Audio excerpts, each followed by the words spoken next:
please take a seat?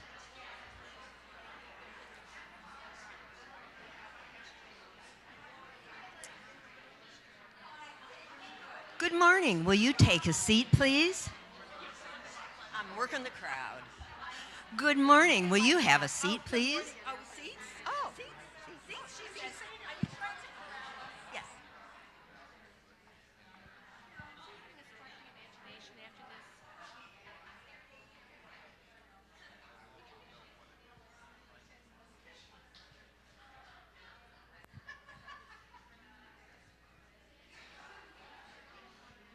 Good morning, everyone. We have two announcements from two different people, and then it's going to be time for Drew. So I would like to say welcome, and if you've noticed, Cheryl is standing around with an iPad. We are experimenting and we're trying to streamline sign-in. So first step in sign-in, you go to sign up and sign up for every meeting that you need to go to. Once you've done that, then Cheryl can check your name off the list that you're here. Very simple. We'll do this a couple of times, and then we'll see where we go from here. We really, really, really need to get away from paper and pencil and counting because, like you, all of us are volunteers, and we have limited amounts of time, and counting check marks is not something we want to do. Okay, second thing is... So if you did not sign in for today, I am signing you in. But it's so much easier if you actually sign in because the name comes up and all you do is push the little button beside it and it signs you right in. If you forget or you didn't sign up and then you still want to come to a training, please go ahead and come because you can still add participant at the top and actually type your name in, which is what I'll do today for anybody who didn't sign in. But so just try and sign up, and also that gives Megan an idea of how many people are coming so she knows what room to have, that kind of thing. Okay? If you have questions, yes? Yes. It's on sign up, but it's the same thing. Yes. Yeah. It's changed its name, so yeah. Yes, on the date of the training. Okay.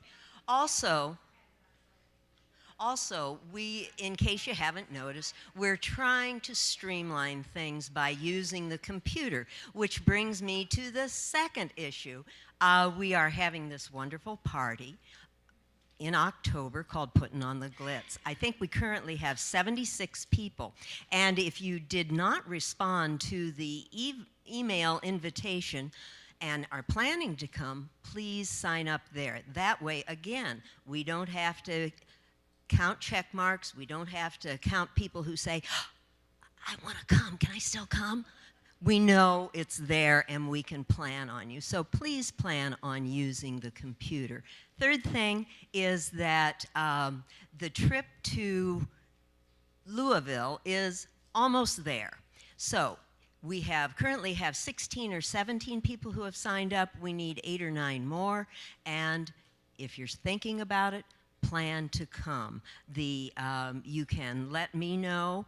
Is there a sign up for it? Is there a sign up for it? No, the way you sign up is you send your check to Bob Bird. So think about it. We'd love to have you come. The Speed is a new and up and coming museum and probably comparable to ours. So please come. Mindy's next. Hey guys, most of you know me. I'm Mindy. I'm the Gallery Associate Coordinator here at the museum.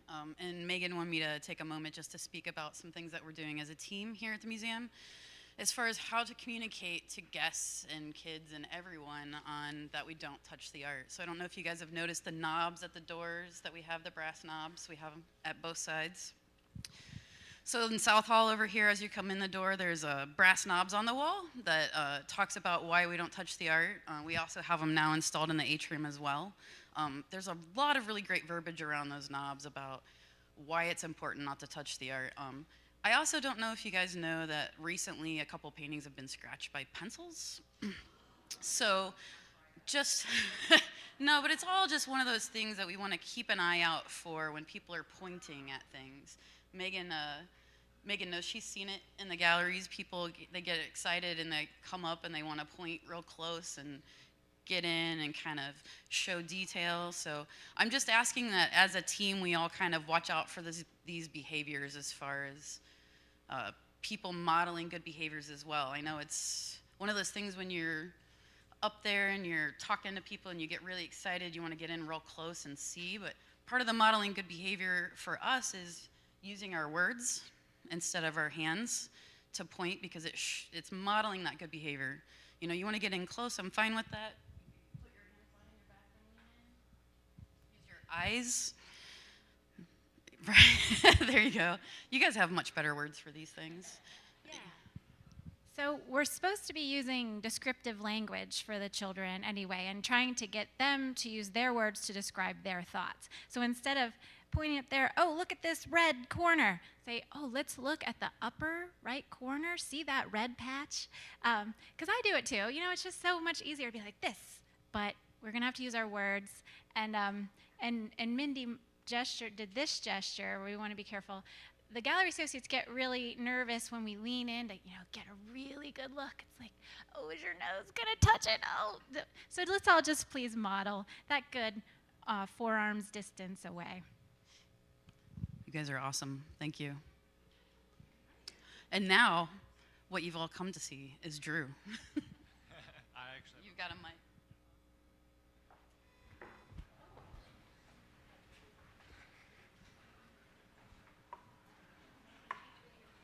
Is it on?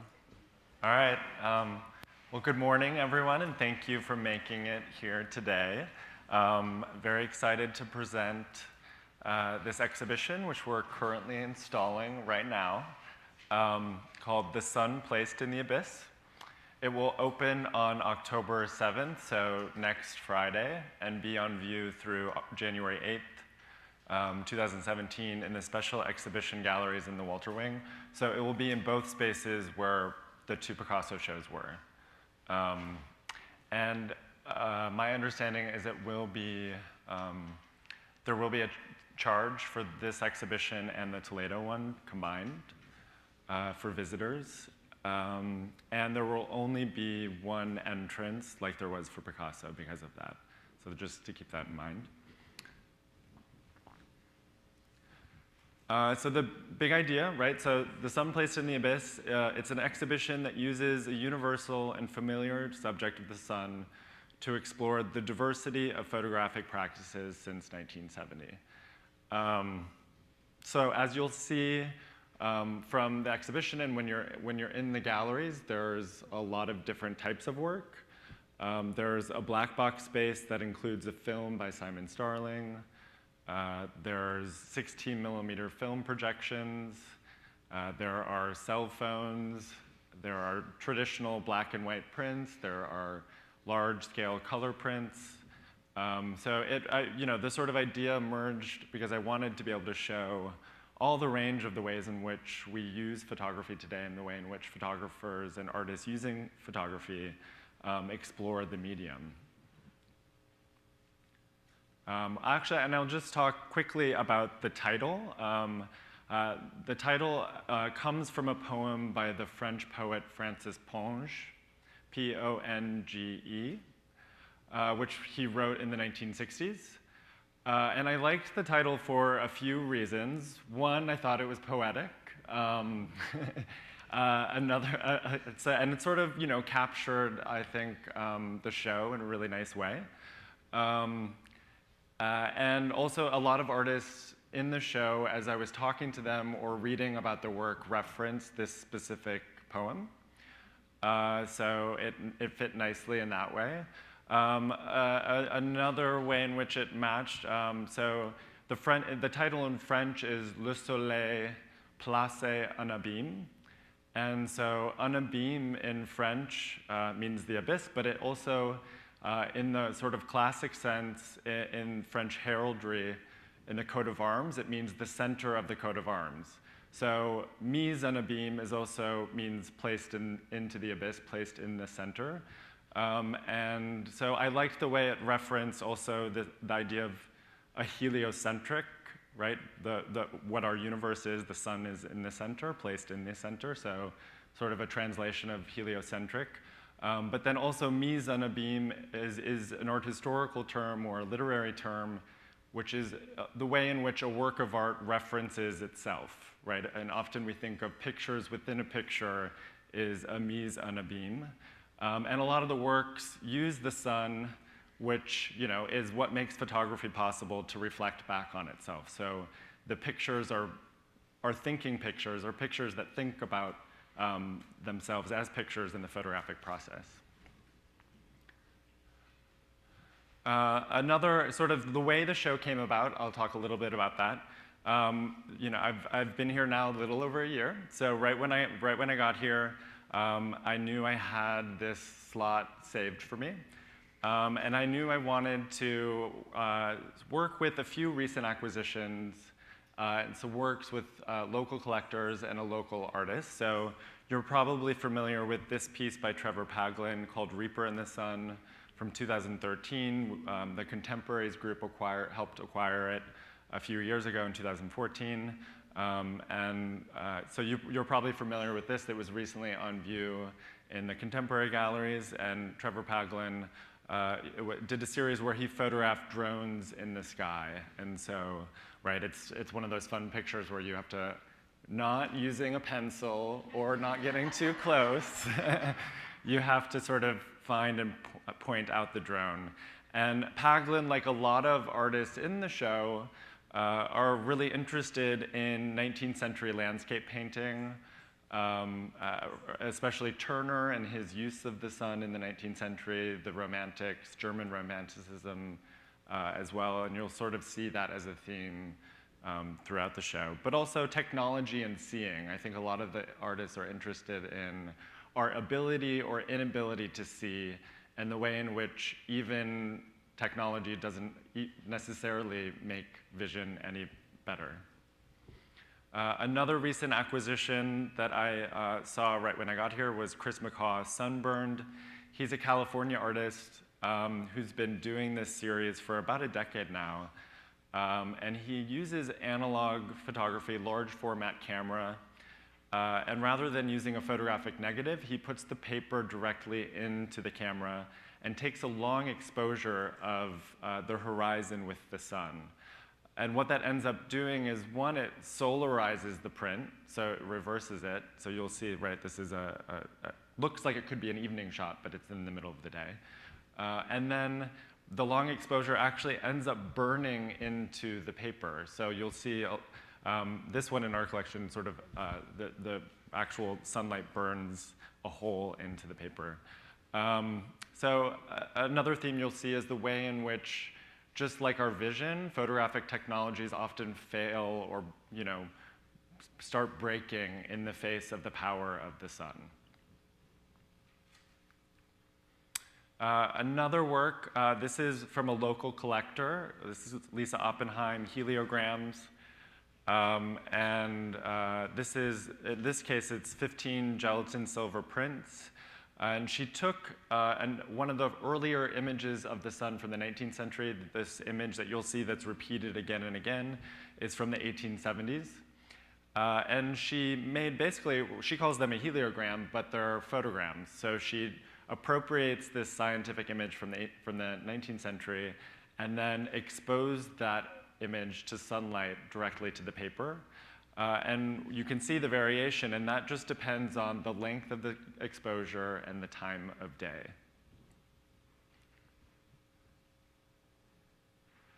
CJ Halinger is a young artist from California, from LA, just recently graduated from UCLA and studied with James Welling, who you'll see in a second, and also, why am I blanking right now? Kathy Opie, who you'll also see in the exhibition. So there's sort of a nice tie-in of, of students of some of the older generation of artists who are in the show. And there's probably many instances of that as well. CJ is also using analog photographic techniques, a large format camera. So this one called Sun Drip It's really hard to see, I'm sure, in this reproduction. It's a fairly light image, but he, oops, did not, okay. So right here you can see this sort of drip, and that's because he's actually pulling out the plate in the camera while it's being exposed. And so it's sort of the light of the sun is exposed through the sheet. So it looks as if the sun is dripping down.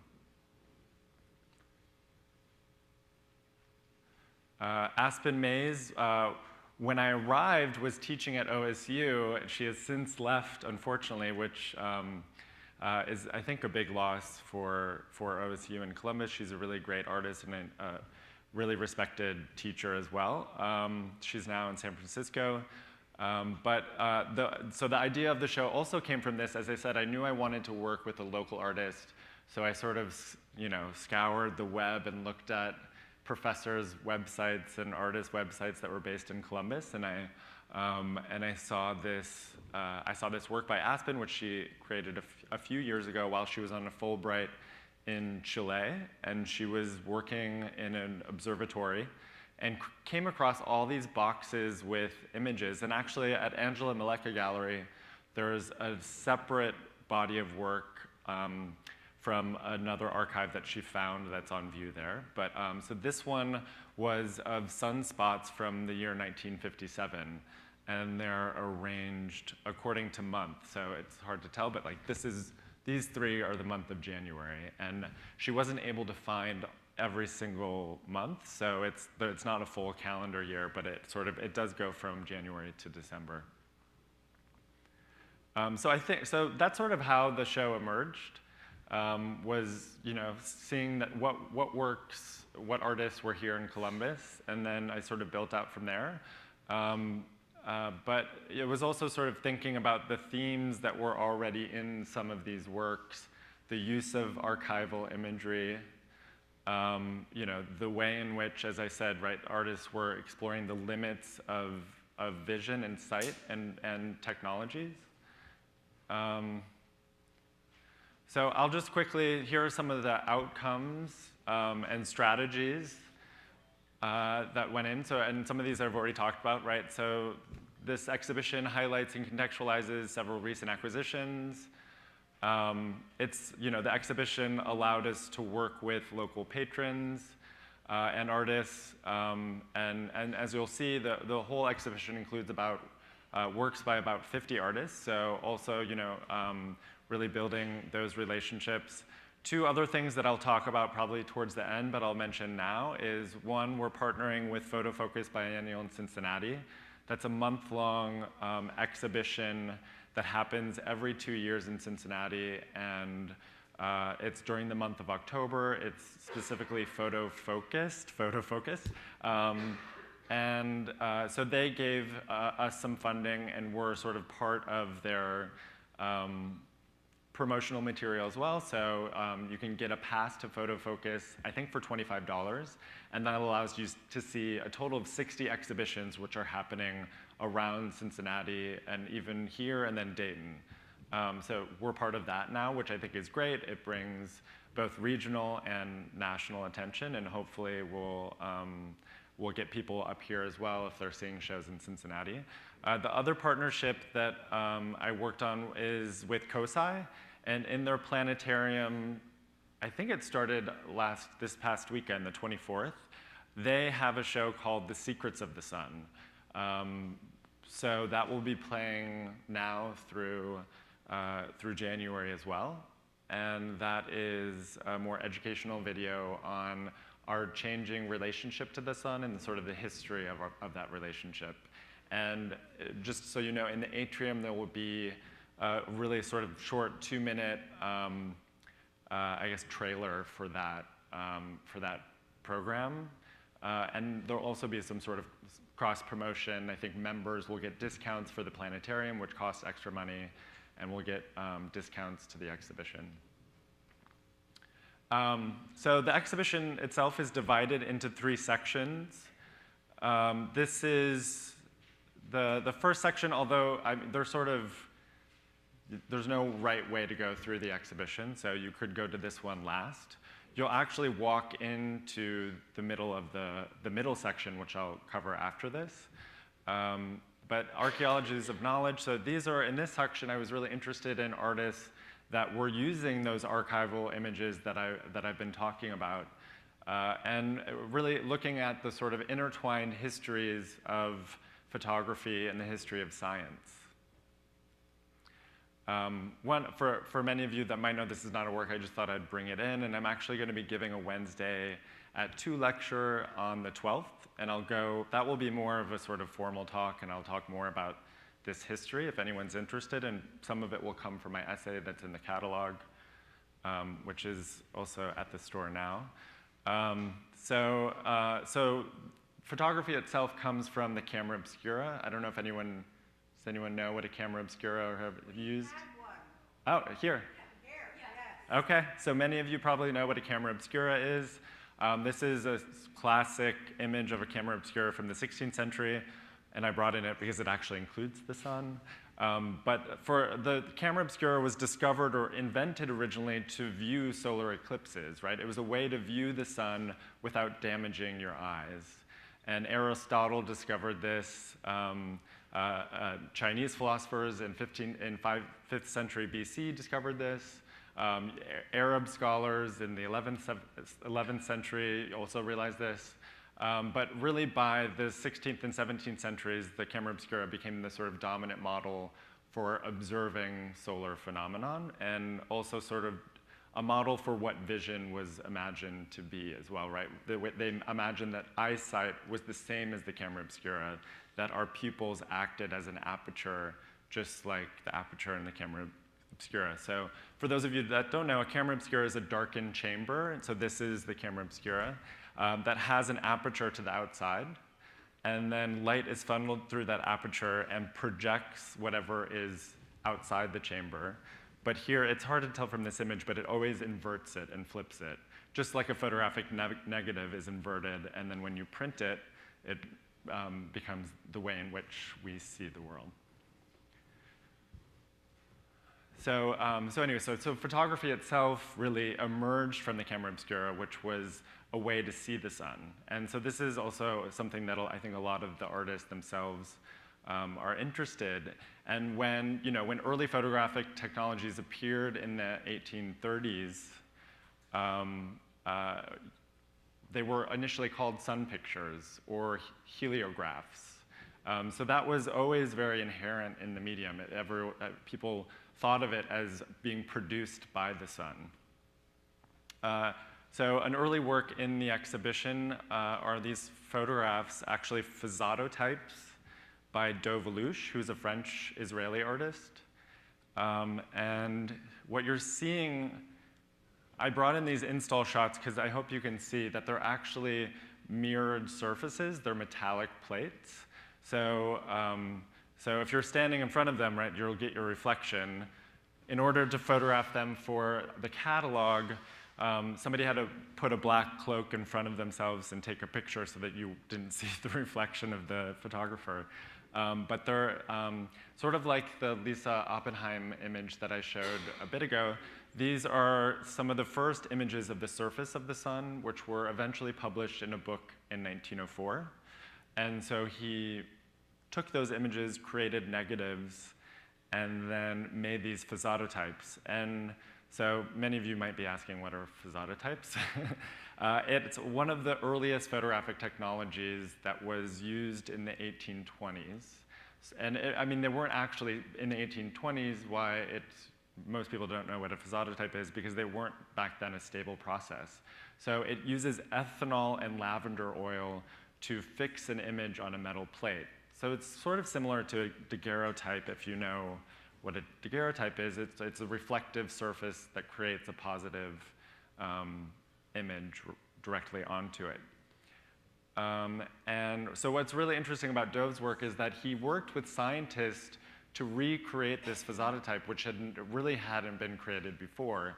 It's often considered that the first photograph is by Niepce from 1826, which is a view from his window, which is which use this process, but today we only have a gelatin silver print transfer of that image. The actual Fazada-type does no longer exist. For one, it was a very sort of fleeting, unstable process, but Dove was able to work with scientists to recreate it. So I think it really captures the way in which a lot of artists in the show are interested in this history.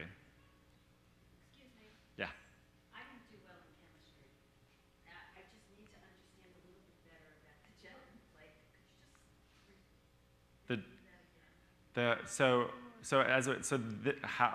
I also could not, Dove had to work with scientists to try to do this, so I am certainly not the one to describe exactly how that happens either. But yeah, I don't know how it is that ethanol and lavender oil are able to, as a chemical process, to fix the silver onto the plate. I can't explain that to you any more than saying that. But as I said, right, it was in the early 19th century, many people became interested in fixing the images that the camera obscura were projecting on surfaces. It started to be used more frequently in the 16th, 17th centuries as a drawing tool, right? You could project it and then trace over it, and a lot of artists did that. When people started exploring chemical processes that could fix it, the Fazada-type was one of the earliest ones, and not a very stable one, which is why we don't know it today.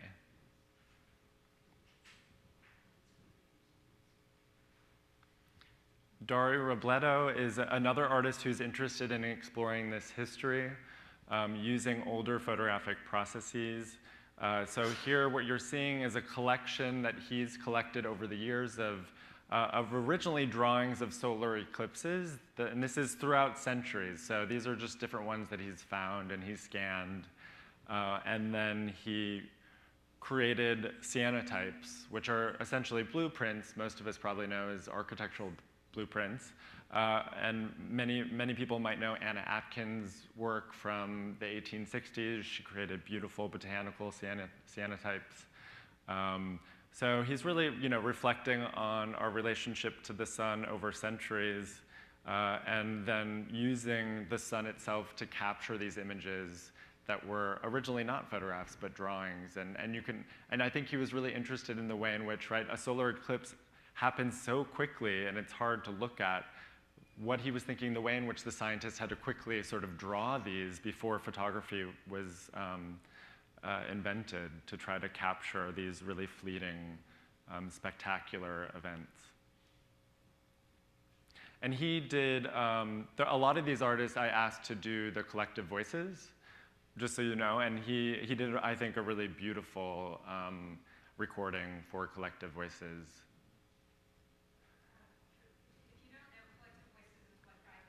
Oh, yeah, sorry. Guide by Cell Collective is now called Collective Voices. Sorry, what? How did you say this again, please? Collective Voices is what we're calling, what was formerly called the Guide by Cell. So that's the one in which you can use your cell phone to call a number and hear a recording, sort of like an audio guide. I just want to make sure I'm not going too slowly. Okay, I have a lot to cover. I've only gone through a couple artists, so this is one of the earlier works in the show.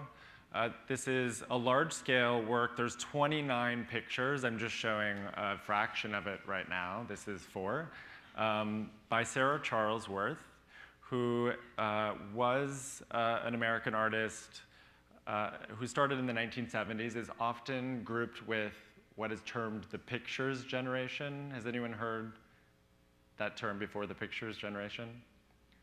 So it's a group of artists that were mostly in New York and some in California, starting in the 1970s and 1980s, who were interested in images and mass media. So oftentimes, and you'll see a few other artists who are grouped with them, but Richard Prince is within that category. Cindy Sherman is another artist who's in that category. So they're all interested in images that were out in the world and either using those or creating images that looked like mass media images. So Sarah Charlesworth, this is a really good example. Because what you're seeing are photographs of front pages of newspapers, right? So she's interested in mass media and appropriating, reusing those images. And what she did is she whited out everything on each front page except for the image. And this was part of a series she did called Modern History. This one happened to be about the solar eclipse that year. And then she also left the masthead, so you knew the context. But all the surrounding articles are whited out. And she did this with a number of events in 1979, some more political, some an event like this. And she was really interested in the way in which, right, we often think, especially newspapers are supposed to be objective sources of information. So she's interested in the way in which, none of them look the same, right? And what that means, the way in which this event and supposedly, right, photography also is supposed to be a sort of objective way of picturing the world, but yet no view of the solar eclipse was the same that year. And just also note that the 1979, when she did this, is the last solar eclipse that happened in the continental US.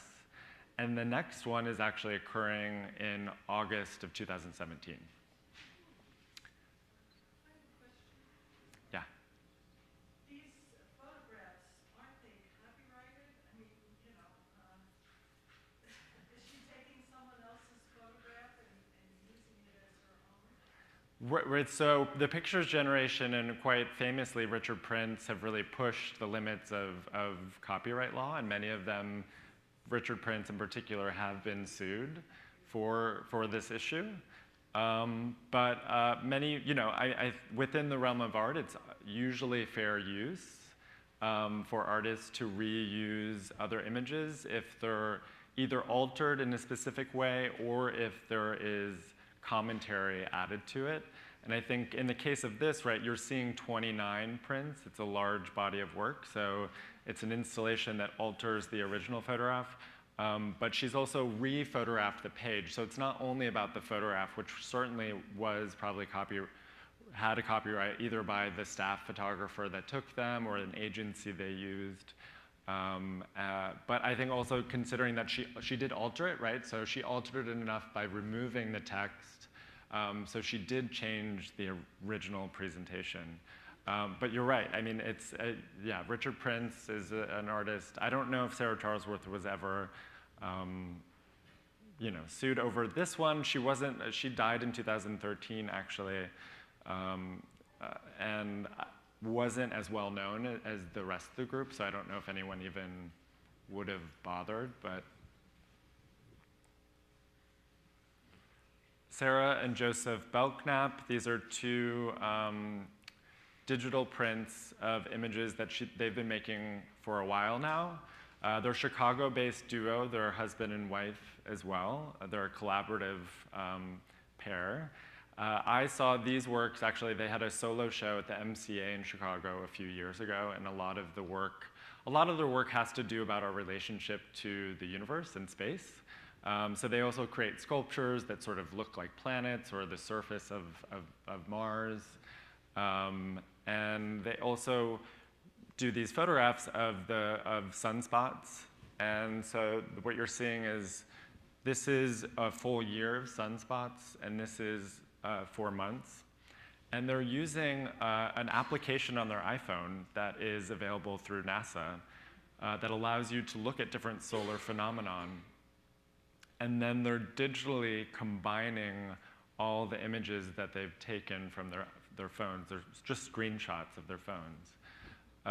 So they're really interested in this sort of the way in which our relationship to the universe and the sun and space is changing through new technology, right? I mean, who could have imagined that at any point in the day we could just look at our phone and see what's happening on the sun? And you know, just also another comment, and what I didn't realize until I did a studio visit with them is how, you know, I didn't really think about how difficult it is to combine many, many images digitally, right? When photographers used to work with negatives, they could do double exposures. It was really easy. You know, you'd use the same paper, expose it once, get the other negative out, expose it again, get the other negative out, expose it again. You can just build up an image with negatives. But because these are positive images that are on their computer, it meant they had to go through and digitally manipulate it to combine all the different layers of images to sort of delete part of it and then add the next one and delete part of the image and then add the next one. So I think you can already get a sense of the sort of diversity of works that are in the show. This is a work by Simon Starling. It's a 35-meter film that has been transferred to digital. And it's a little under 30 minutes long. In the sort of backspace closest to the shop, we're building a theater black box space. So you can see it's dark. The walls will be painted dark gray. It's carpeted in dark gray. You know, I want, you know, it's sort of in the back, so I want to make sure that we encourage visitors to go back there because it won't be something you'll know is sort of hidden in the back. But I was just back there, and it looks really great. So I'm excited to be able to show this film. Simon Starling created it in 2012, as you can see, and which was the last year of the transit of Venus. And that is a phenomenon that happens about every 110 to 120 years. It's a fairly predictable solar phenomenon in which you can see the planet Venus traversing across the surface in front of the sun.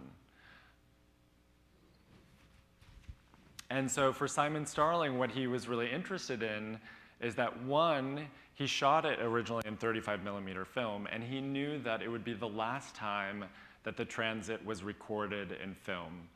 As we all know, everything's moving to digital, and he wanted to record it using film.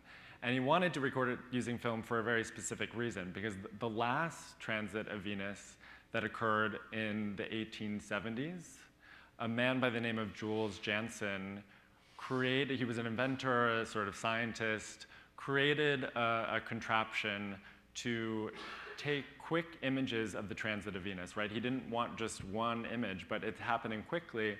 So he created what looked like a massive sort of gun or a telescope with a camera on it that could take images very fast as Venus went across the sun. And it was that contraption that led to the invention of cinema, right? You think of what happens when you take a bunch of images very fast in quick succession, you get film. And so Simon Starling became really interested in that sort of narrative, the way in which the transit resulted in the invention of cinema.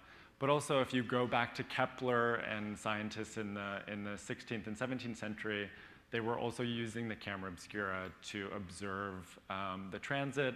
And it was also a way in which, with both Kepler and Galileo, that we learned a lot about the sun and our relationship to the universe. So it sort of becomes a film that is a meditation on that history and how important photography and photographic technologies, or how they developed out of this search for knowledge.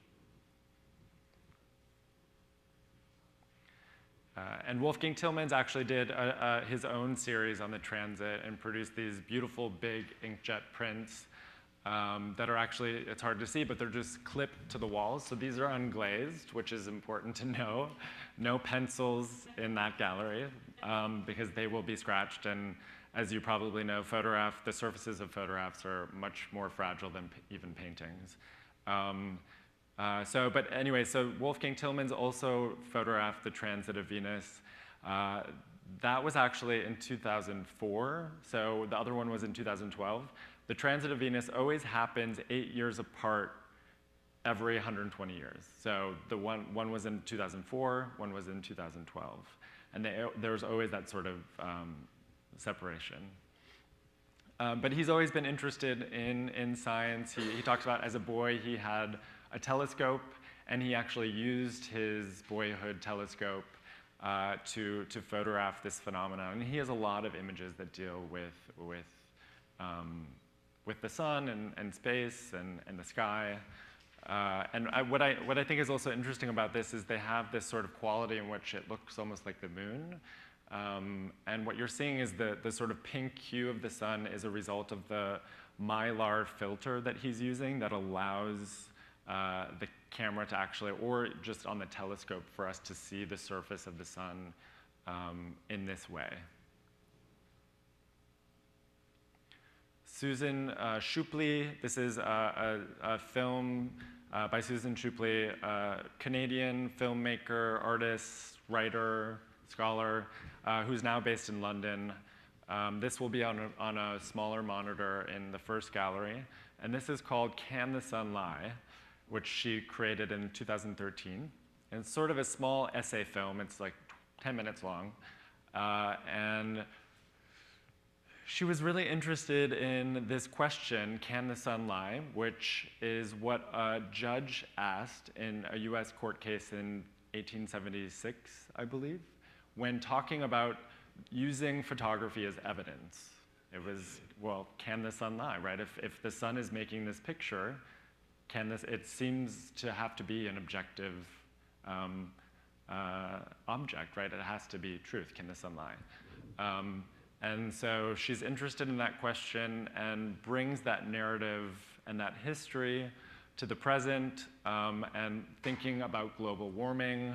So here you can see some of the images. She's interested in sort of alternative belief systems. So she's interested in the Inuits and their relationship to the sun and the way in which global warming is actually changing that relationship to the sun, the way in which the sun, which they've relied on for centuries to sort of live their life on the landscape, is now changing that landscape, but is also changing its positioning in the sky and the way that the atmosphere refracts that light, which is really altering their own world.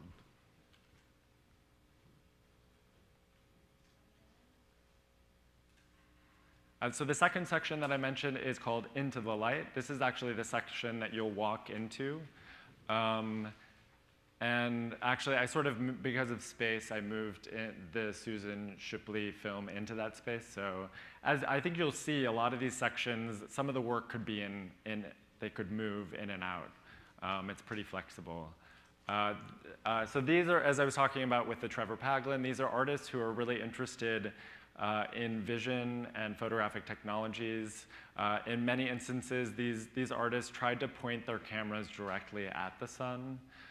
James Welling is another one of those pictures generation artists and started working also in the 1970s, like Sarah Charlesworth. This is an early series he started in 1992 called Light Sources, and he was interested in different sources of light. And many of them, not surprising, I guess, ended up being the sun. So there'll be actually 3 prints that will be in that space. And Welling is a well-respected teacher. He was at UCLA, now he's at Princeton. But he's produced a lot of students. And I think, I mentioned C.J. Halinger, but there's a number of people that have, he's really sort of an artist because of that. And a lot of people in the show have looked at this series. So it becomes sort of a touchstone.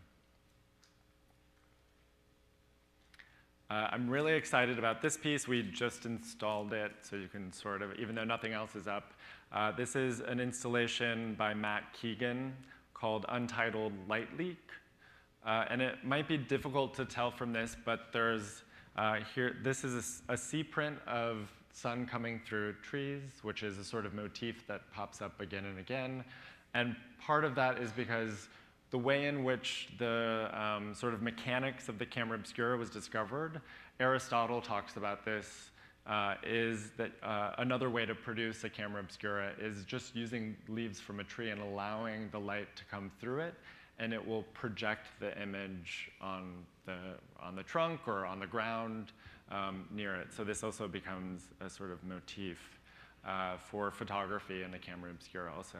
But what you can also see is that this is sheetrock. So it's installed behind the wall or inside the wall, and then the sheetrock is cut out. So here there's 3 layers of sheetrock that you'll be able to see. So it's not only a photograph, but it's also a sculpture. And I think a lot of artists in this section also are pushing photography into other mediums as well, whether it's some of the work looks like painting that you'll see as well by using sunlight. But he was sort of interested also in this play of light leak, right? So a light leak is maybe here, the light is sort of leaking through the trees. In photography, does anyone know what a light leak is?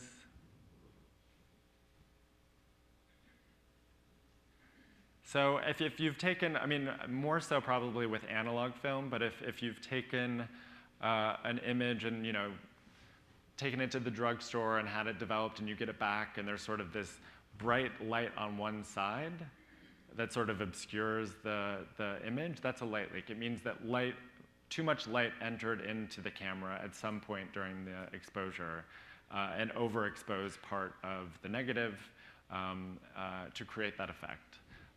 So he's interested in this, right? This light leak is literally seems to be entering into the gallery and coming through the wall. It's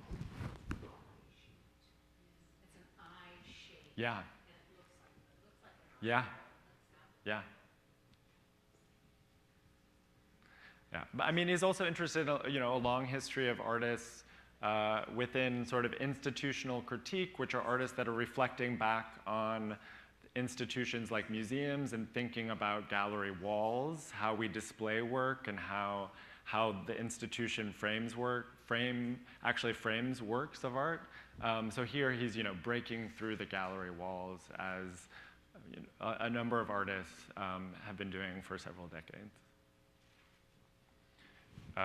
Shannon Ebner, this is actually one of the artists that I was talking about who references Ponge's poem quite often. And she also, well, and as Matt did too, they both have done the collective voices. So you can, if you want, you can call those numbers, then I encourage you to do so. Shannon Ebner did a whole series, a book called The Sun is Air, which is the name of this photograph. And she's really interested more so in the relationship between photography and language. And right, photography itself means writing with light. So it has that reference to writing and to language. So what you're seeing, and what most of our work is it's photographs of letters. So here's an asterisk that has been blurred out. And she's interested really in the way that an asterisk always points to something else, right? You'll see it at the end of something, and it usually points you to the bottom of the page, which has an explanation of what that means.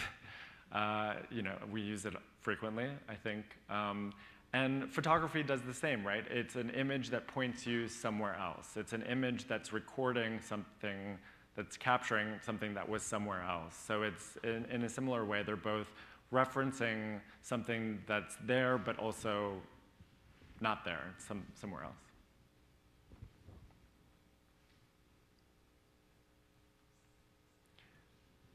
This is a double 16mm projection by Dan Graham, conceptual artist who's been practicing since the 1960s, who, especially in the 1960s, used film and slideshows, has sort of moved out to sculptures. And many of you might have seen, he has an installation at OSU, sort of near the Art History Building, I think, which are these sort of glass pavilions that he makes that you can walk through, and he sort of, you know, it's about, yeah, you can see through them, but it also reflects back on you. So anyway, so this is a piece called Binocular Zoom that he completed in 1969, and he's referencing, obviously, binocular vision. So he recorded the sun using a 16mm camera from both perspectives of his eyes, one from each eye. And they're slowly zooming in on the sun. So it's a fairly short film. So I think it's like 2 minutes, maybe not even that long.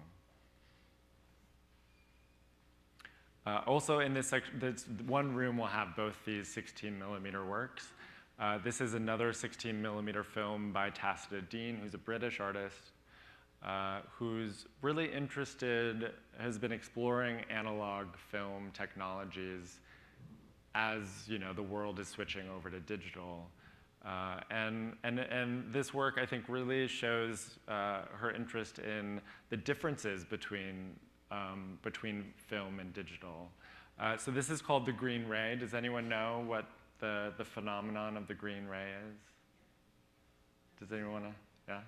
Okay, so it's a phenomenon that supposedly occurs when the sun hits the horizon. It creates a flash of green light. And it's been written about a lot. People have tried to capture it. It's one of those things that you have to just believe that you see. Some people, yeah. So anyway, so she was interested in this. So she was interested in this phenomenon and trying to capture it. So she went to Madagascar, and she was on the beach actually, and standing next to a tourist couple that had a digital camcorder and were similarly trying to record the sunset and the green ray. And so she was sort of interested in those differences, although you don't get to see what the tourist couple using the digital camcorder saw. But she claims that with analog she was able to capture it. So I guess you'll have to see for yourself. But she was really interested in those differences, and I think anyone that uses a cell phone to try to capture a sunset is probably familiar with the way that it just doesn't look the same, right? You see this beautiful sunset and you take out your phone and you try to record it either on video or just take a picture, and it's never quite as good, right? But analog film had a much better ability to capture light rather than a digital camera. So she's interested in what's being lost with this change in technology is really a part of the work. But what's also great about it is that you can't see it here, but there will be a button. So the work is started by the viewer. So this is also something, just so you're aware. You'll walk into the gallery, there's a button on the pedestal, and every time somebody enters, they have to start it. It's pretty short. It's a little over a minute. So it won't automatically be playing when you're in the gallery.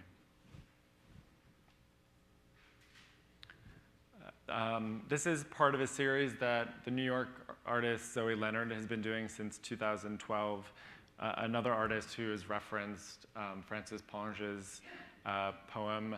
Many of you here in Columbus might be familiar with her work. She had a show at the Wexner, I guess now a while ago, 2007 maybe, 2008, which was a massive project she did called Analog.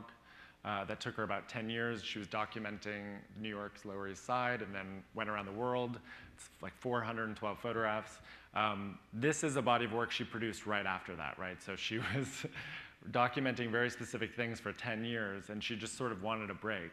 And she was traveling a lot, and she was thinking, what is something I can do while I'm traveling? And she realized, well, I can always just point my camera directly at the sun, and no matter where I am in the world, it's always the same, right? So it gave her something to continually photograph even when she wasn't in a specific location. She was also really interested in, and her practice in general sort of tries to push against rules of photography, and one of the cardinal rules, as you may know, is don't shoot directly into the sun, right? And that's also a cardinal rule when taking a picture of somebody else, right? If you ever tried to take a picture of somebody and the sunlight is behind them, they end up becoming very dark, and it sort of, the background takes over. Or vice versa, if you can get them in focus and lit up, then the background becomes completely bleached out. You can see nothing that's behind them. So she's interested in exploring that as well. And I think, like many of the artists, right, it's the thing that makes photography possible, but it's nearly impossible to photograph. And so, when she talks about this, she's like, and it's hard to see as a digital reproduction on the screen, but I think you get the sense right? She's not actually photographing the sun, as she says, she's photographing the ball of light that emanates from the sun, because you can't capture the sun unless you're using special technologies such as that NASA app that I showed, or the Mylar film over the telescope that Wolfgang Tillmans used. Photographs can't really capture the actual sun. And so same thing with Craig Kapelkjian, who's a New York-based artist who has this series called Introspection and Speculation. And this is actually the only series of actual photographs that Craig has taken. You can I should have brought in examples of other images from his work, but he's probably most well known for these 3D rendering digital images of sort of architectural interiors. A lot of them are like empty office spaces. They look like photographs, but he's building them up on his computer. And in a nice way, these sort of are related to that, because he's interested in the way in which all of this, what you're seeing, these flares, are happening within the interior of the camera itself. And he's interested in how, even within the camera, as we try to capture something like the sun, all this other stuff is happening, and you get these flares as a result of the mirrors and the different surfaces. And I mean, it would have originally, when he was originally taking them, there were blue skies, but he's actually removed the saturation of the color to get this sort of gray monochrome. Matthew Jensen is a fairly young artist who's really interested in landscape, the American landscape. This is a series he did in 2009 called 49 States, which I think is a really nice complement to our Trevor Paglen piece. Because he's appropriating these images like many of the pictures generation artists that I was talking about, but he's getting them from Google Street View. And in 2009, there were only 49 states covered by Google Street View. I believe it was Hawaii that was excluded at that time.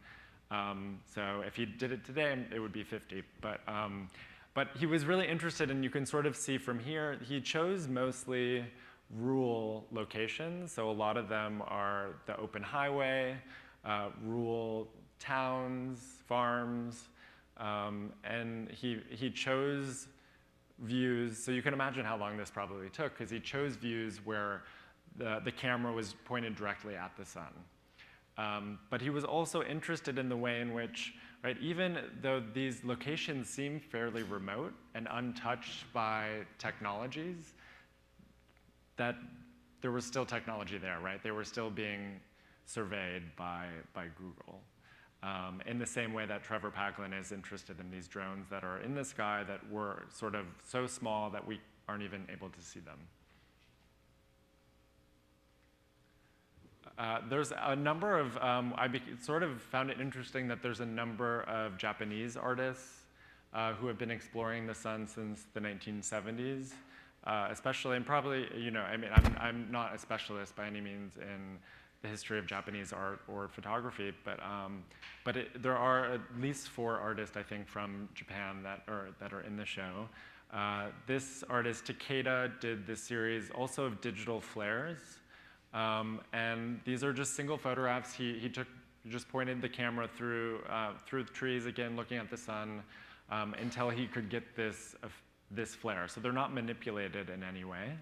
But what he became really interested in is the way in which these points, like right here, the camera is unable to register the amount of light. So it almost looks as if you're seeing the paper, the white photo paper below it. And this sort of between like image and ground, foreground, background, what's the paper, what's the image, he became really interested in. Another Japanese artist, young Japanese artist, Yuji Hamada, did this series called Pulsar in 2006. And it sort of resulted from him just walking around Tokyo and, just loving the way in which the light whether it was a park or trees or a road, sort of hit the landscape, but was not satisfied with his attempts to capture that light.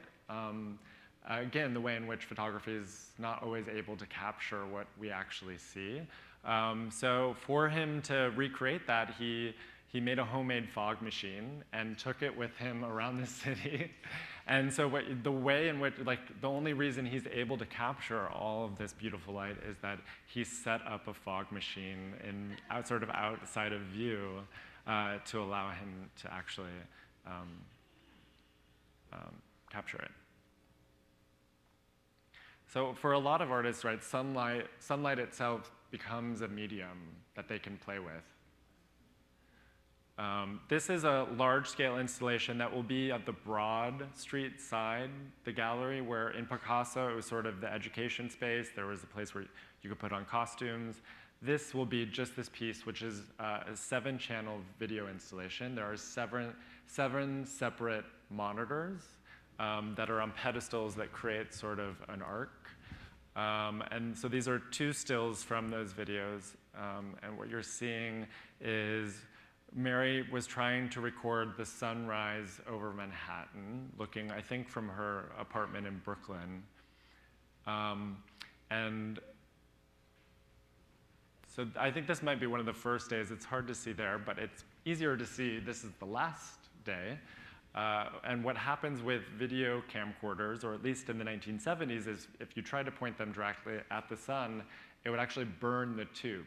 So the recording tube in the camcorder would blow out or would scar. So here you're seeing these black scars that are actually from the sun, the power of the sun, inside the video.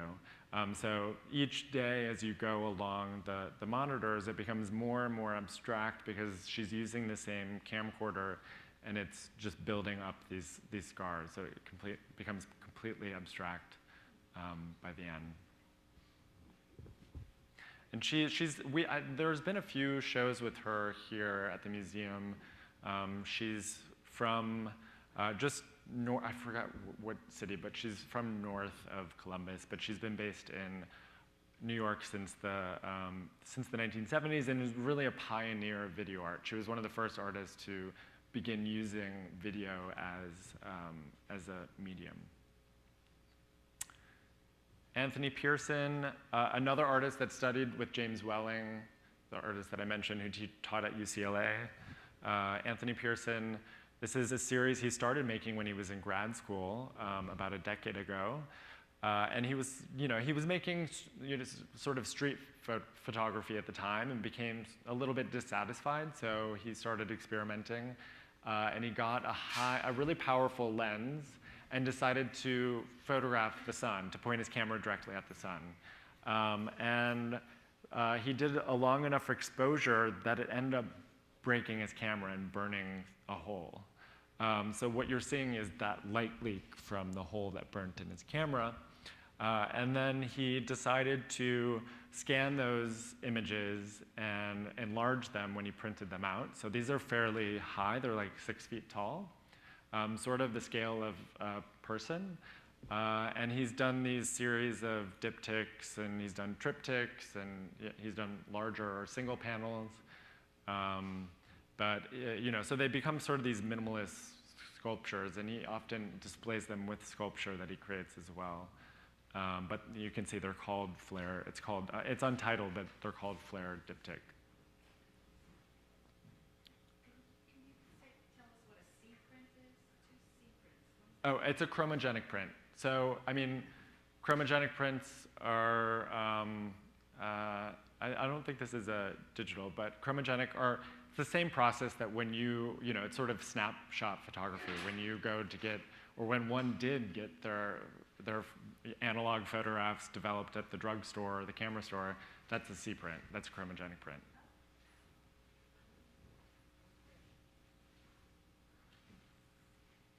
It's a color print. This is a work by Sam Falls, who is based in California. And he is one of those artists that sort of pushes photography into the realm of painting and sculpture.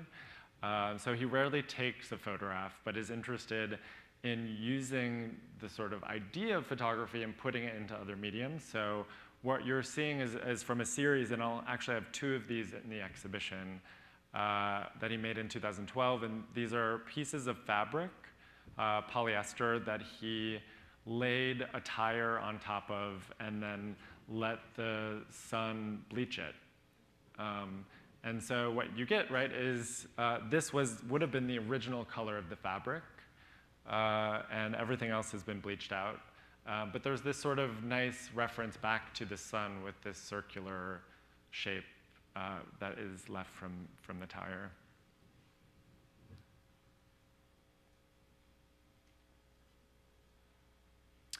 Ryan Forrester is sort of in that group with Sam Falls and another artist who I'll show in a second. He's Canadian but based in New York.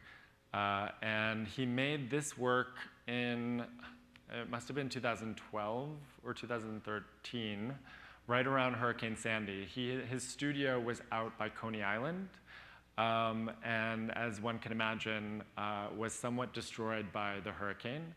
And when he returned to his studio, all of his photographic papers were sort of strewn about his studio, but also outside. And then he started, so this one, for example, was found outside of his studio, just laying in daylight. And he started developing those papers to see what would happen. He called this one Sunblast, and so he was interested in the way in which it just seemed to capture the surface of the sun. It was, even though he didn't do anything to it, it was just laying. It was just laying outside. Jan Dibbets. This is a work actually that's a collaboration between Jan Dibbets, a Dutch artist, and Shankender, who were well-known photographers in the 60s and 70s. They worked with a lot of performance artists to record performance art. This collaboration they did in 1971. It was called Pier 18. There was a show that year at MoMA based on this project called Pier 18. And they worked with a group of artists to do these performances on Pier 18, which was sort of one of those abandoned piers in New York in the 1970s. And a lot of artists were doing projects. Gordon Matta-Clark did a project on one of the piers. So it's probably hard to see from this reproduction, but this first is actually instruction. So most of the artists were not present. They sent Shankender instructions on what they wanted them to do on the pier using their cameras. So Jan Dibbets said, take photographs in 2 rows of 12. And 1 row is just an image of the sunset, which is hard to see, but keeping the f-stop constant. So here you can see it's really blown out. It's really bright, so you can't see anything. And then as the sun goes down, you can begin to see the landscape, and then it gets really dark. But the top row mimics that, but only by changing the f-stop. So here, they're letting more light in, which blows out the image. And down here, they're letting less light into the camera, which creates a darker image. So he's sort of interested in the way in which you can create the same effect with the technology in 2 different ways by interacting with the sunlight. Hugh Scott Douglas is that other artist that I was talking about, younger, also Canadian, in the same group with Sam Falls and Ryan Forrester. And this idea is sort of similar to the Jan Dibbets that I just showed. This is a cyanotype, same process that I was talking about for Dario Robletto's work. But this cyanotype records the sun, but in a way sort of similar to the Ryan Forrester. He actually just laid these out in a parking lot outside of his studio. And to get this gradient image, right, the way in which that sort of shifts from blue to yellow, is just the sun moving across the sky. And so he liked the way it created this sort of swiping effect through that process. And when I'm only showing this diptych, but when he originally installed it, it was all the way around a room, which I wish I could have done, but they're now in many, many collections, so yeah. What color was the linen to begin with? Just like a white linen, yeah. Okay, so he laid it down on the ground. Try to picture how this. Yeah, so he just laid them, he had a bunch, so you can imagine. He laid them on the ground and then just let them stay there for a given amount of time. And as the sun moved across the sky, it changed the angle at which it was hitting the canvas. And and then, no, it's a cyanotype. So the cyanotype is an early photographic process that I was mentioned that Dario Robledo used. It's what blueprints are, right? So and it gets its name from the color blue that is used with the chemicals. Right, so he left it there, and then you have to wash it to fix the image. Right, it's coated in chemicals that allow it to register the exposure of sun.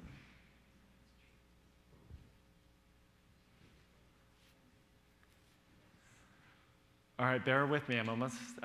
We're approaching the end. Sorry to go so long. So this is the final section of the exhibition called New Romantics. And a lot of these artists, as I mentioned in the beginning, are interested in 19th century Romanticism. It's really, when imagery of sunsets begin to appear in painting. A lot of these artists are interested in the sublime, right? That sort of awe-inspiring feeling that is produced by this grandeur of a sunset. Or the sun. And I think, artists in the other sections are also interested in this idea of the sublime, our relationship to something much larger, and the way in which we feel maybe sometimes insignificant when we think about the things like the sun, the size of the sun in the universe. An early work in this section, sorry, I need to correct that, that's not right. It's not 2005. Hans-Peter Fellmann is a German artist who his work is mostly through collecting objects and images. These are postcards that he had been collecting in the early 1970s of sunsets. And then he Xeroxed them and enlarged them to a slightly larger, so they're 7 by 10. So again, a lot of artists are interested in the way in which sunsets have become completely cliche images. And in my catalog, I talk about this, that even by the end of the 19th century, or even in the 1870s, 1860s, artists are complaining about the number of sunset paintings. Whistler is complaining that every single painter makes a hackneyed sort of painting of a romantic sunset. And then with photography by the 1960s, with the wide availability of color photography in the 1960s, and the sort of emergence of the tourist snapshot, this only gets worse. And a number of people like Susan Sontag, Pierre Bourdieu, the French sociologist, writes a book on photography of the 1960s, and they all specifically, when they're talking about things that are cliche in photography, use the sunset as an example. And I think today we can feel that's even exacerbated by social media, and so in the exhibition we'll have a space also for people to post images of sunsets, which I'm sure I'm guilty. I have some on my phone right now, so I can just post them right away. But I'm also hoping, we've done this sort of photo hunt series with the online community, and a challenge I want to pose to people is try to take a picture of the sunset that's not a cliche.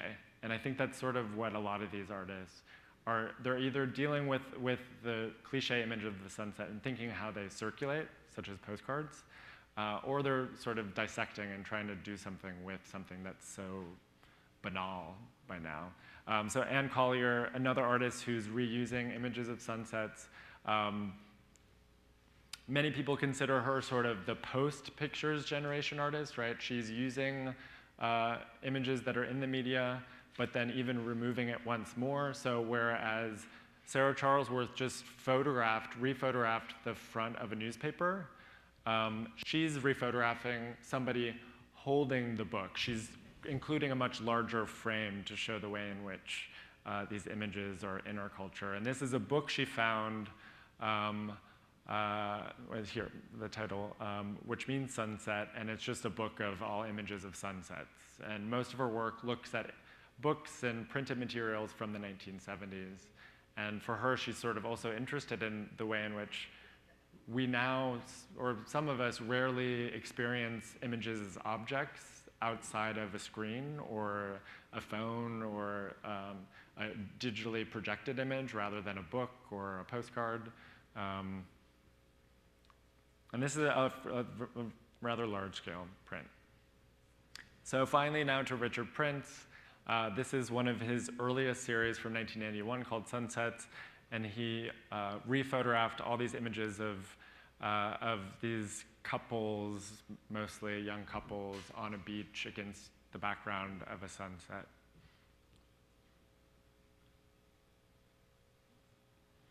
I included this work partially because I just loved the title, which is What Would Richard Prince Do, and then in parentheses, if he were a lesbian, sunsets. And so A.L. Steiner is a very sort of political, queer, feminist artist. So this was her response to an artist like Richard Prince, who is photographing straight couples against these sort of romantic sunsets.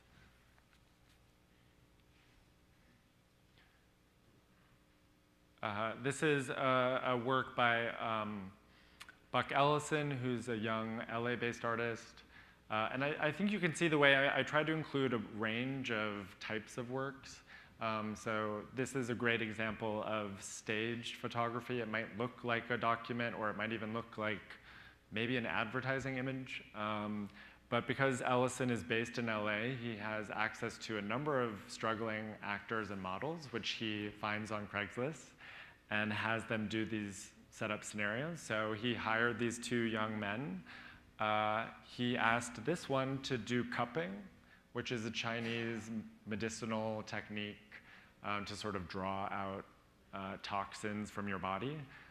So you can see the sort of hickey from the cup there. And he asked them to do, he got an expensive car. He rented like a BMW, and then picked up all these stickers. And so he was really interested in the way, and then also photographed it at sunset, which he sort of gives it a romantic, heroic light.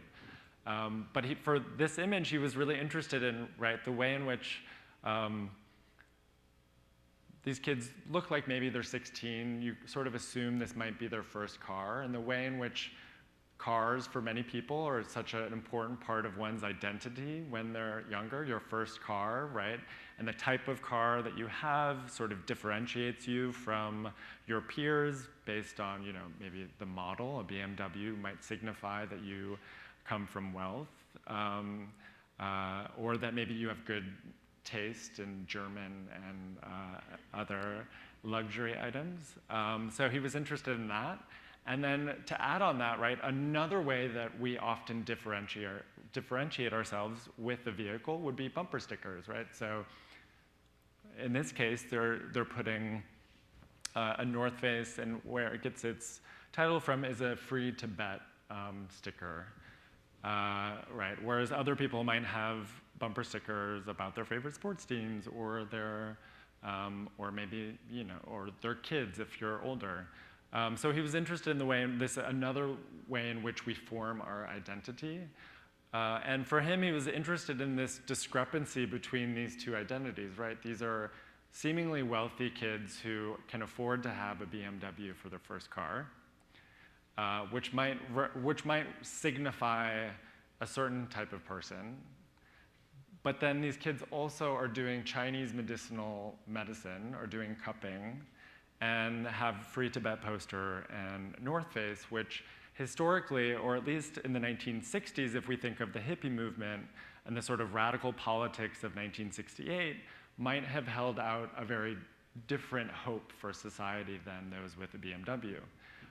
So he's interested in the way in which now those two different cultures, sort of white, upper middle class culture and radical hippie culture, have sort of emerged in our culture today. And this is apparent, I think. He has other images of people at like Whole Foods or other things, or he has a whole series on, these are actually documents of elite prep schools in California where the kids are producing their own organic gardens and training people to have healthy bodies, which again, thinking of eating organically and all these things that started out in this sort of radical alternative utopian cultures and have become enmeshed in sort of upper white middle class culture.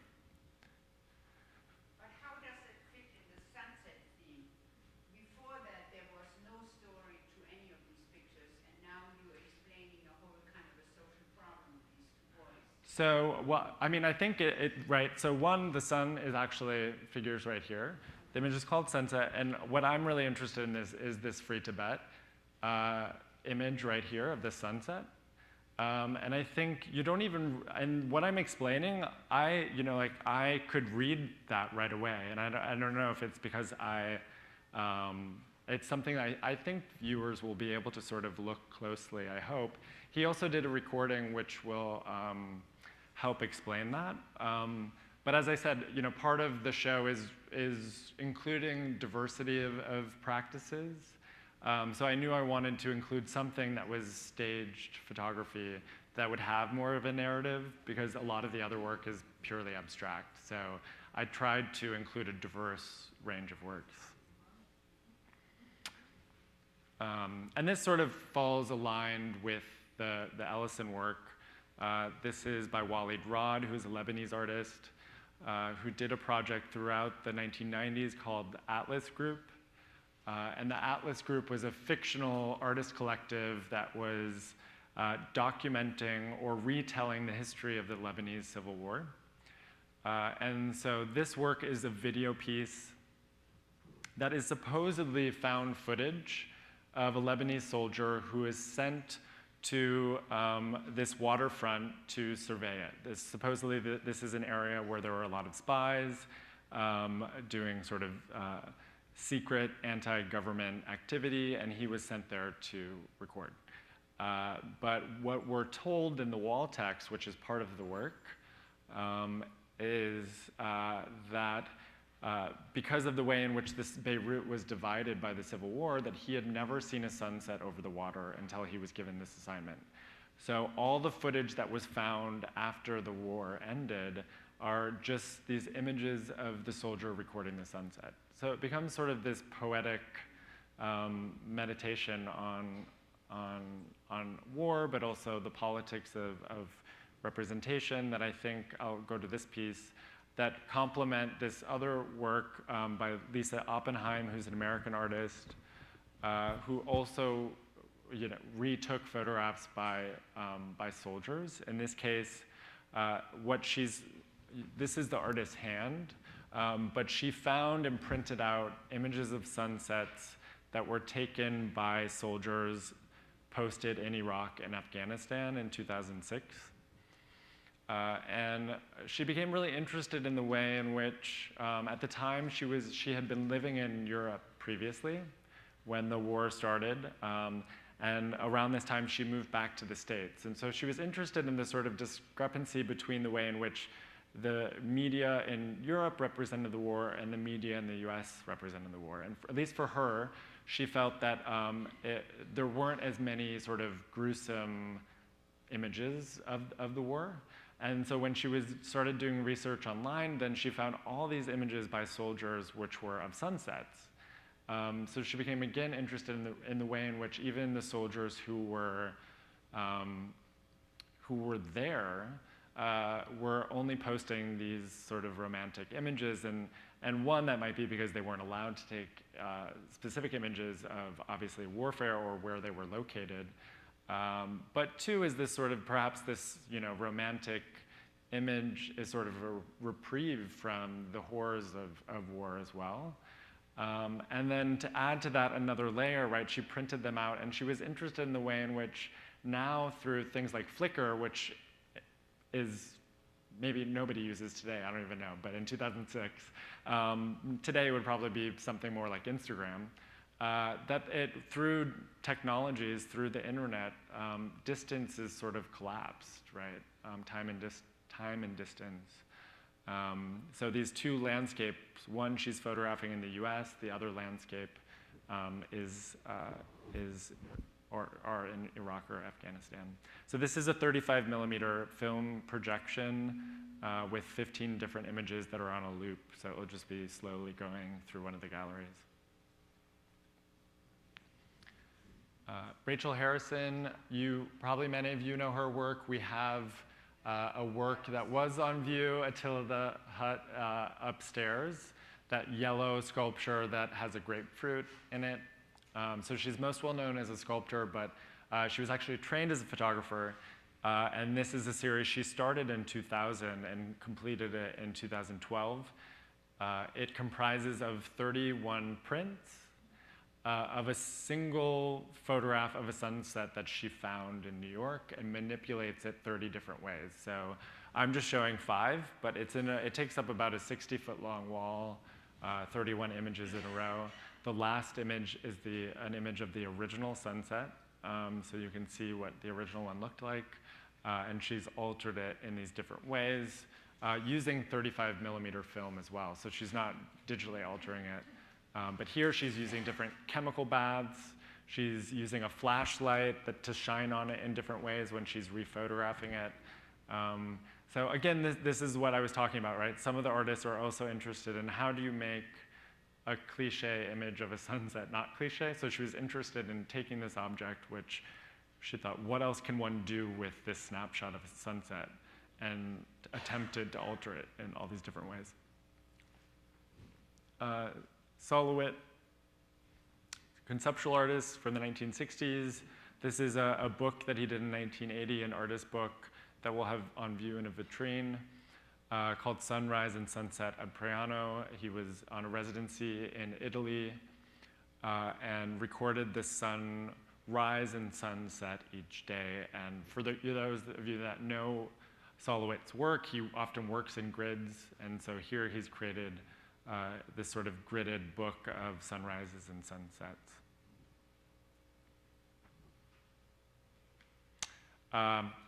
Really excited about this piece. David Horvitz, another LA-based artist. I think there's an abundance of LA-based artists, and maybe that is their sort of, I don't know, romantic relationship with the ocean and the sun. Or maybe it's the way the fog creates beautiful sunsets in LA, all the pollution. And so for this piece, similar to Lisa Oppenheim, he's really interested in the way in which new technologies sort of collapse time and distance. His mother recorded the sunset while he was recording the sunrise in the Maldives. And so he presents them on the original. We won't have the original 2 cell phones, but when he first made the piece, they were shown on the 2 cell phones that he and his mother used. For our installation, we're trying out something new that he's been wanting to do, and the gallery associates will be holding or wearing the cell phones.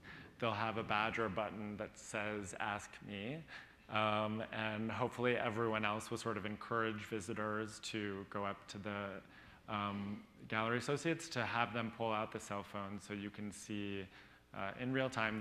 Then you get to turn them on and complete the viewing experience. Where was his mother? His mom was in LA. And he was in the Maldives? Yeah. Yeah, so he traveled to it. He did research and traveled to a location where he knew that that it would be enough time apart that they could simultaneously record the sunrise and the sunset at the exact same moment.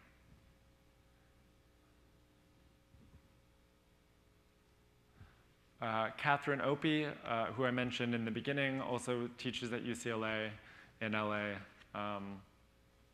This is a body of work that she made in 2010. Many people might know Kathy Opie.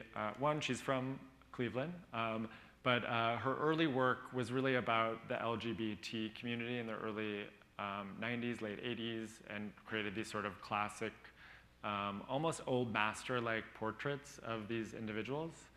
And since his really diverse body of work, this work she made as she was on a shipping container, which you can see in this first image right here.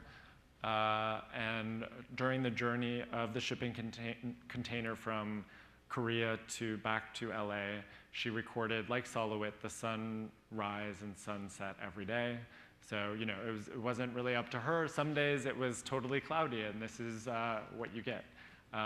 Other days it, you know, was partially cloudy and obscured most of the sunset or sunrise. And here you get sort of a beautiful image of the sunset.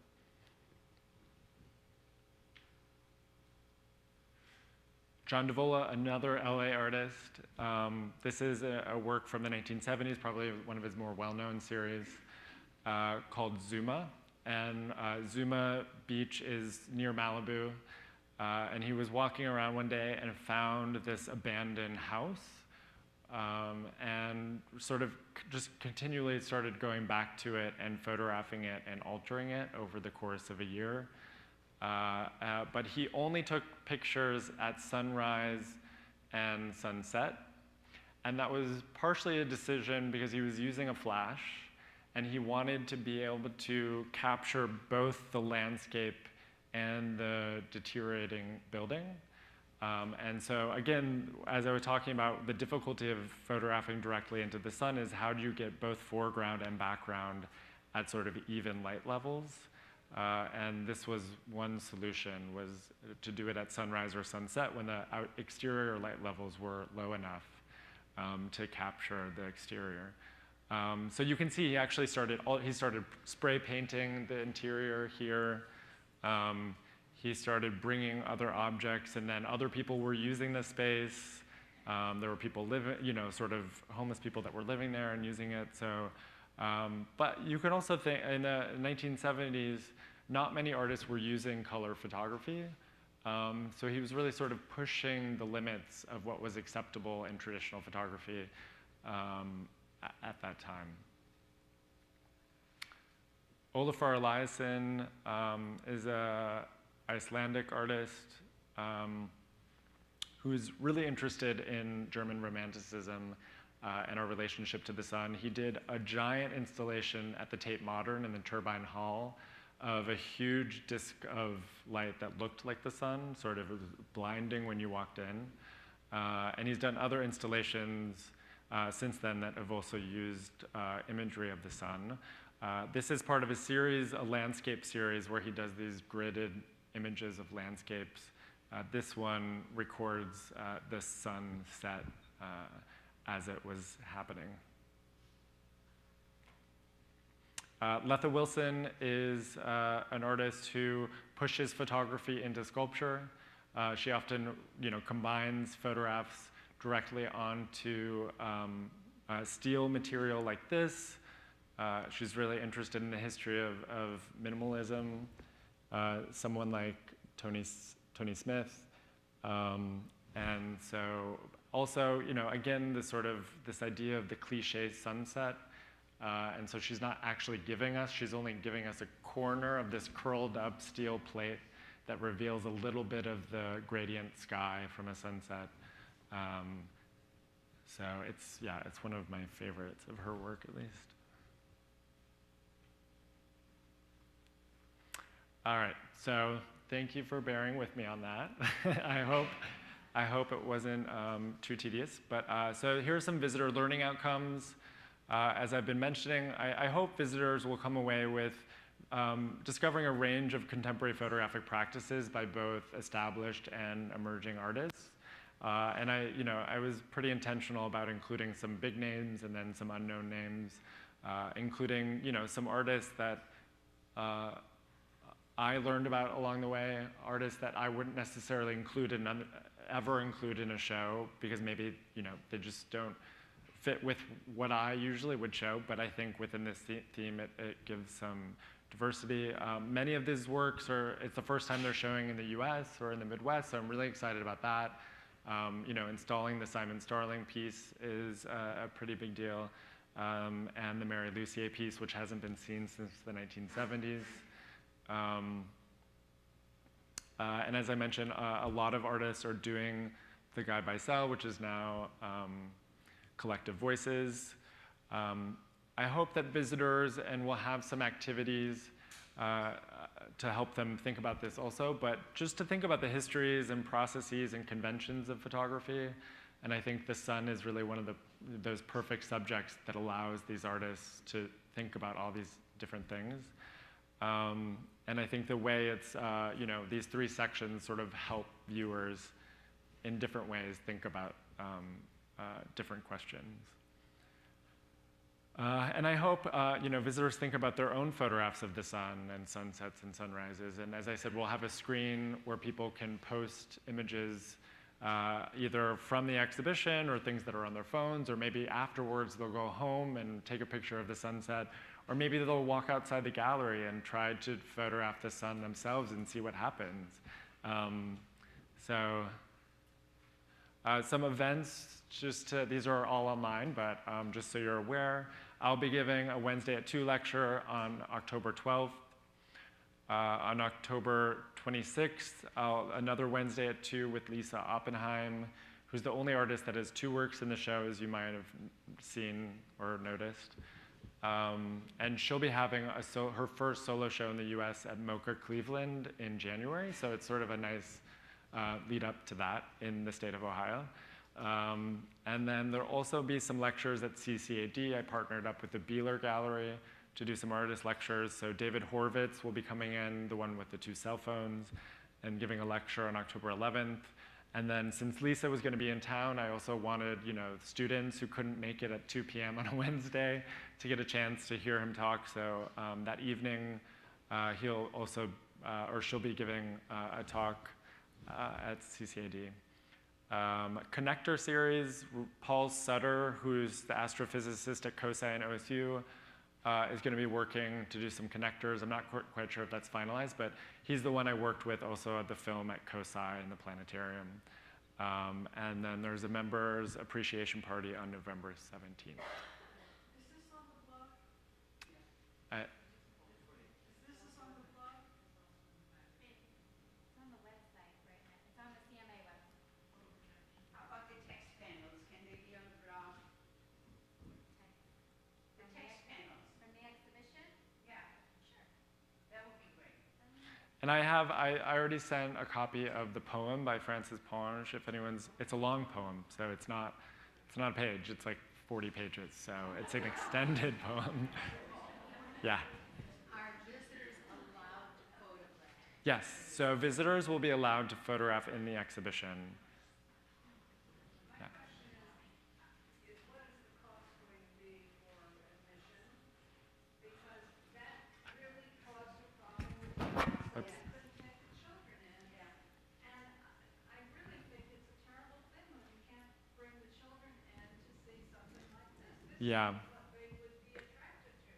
Yeah. And we have to think very carefully about that. Maybe if the cost for children would be much lower, like $1 each, maybe we could get them in. But if you're going to charge the same price for everybody, they're not going to go in. That hasn't answered. So charges being the Can you say now, please, so we can hear you? upcharge being waived for student groups is not going to be an extra charge for students.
All right. Oh, there's a question.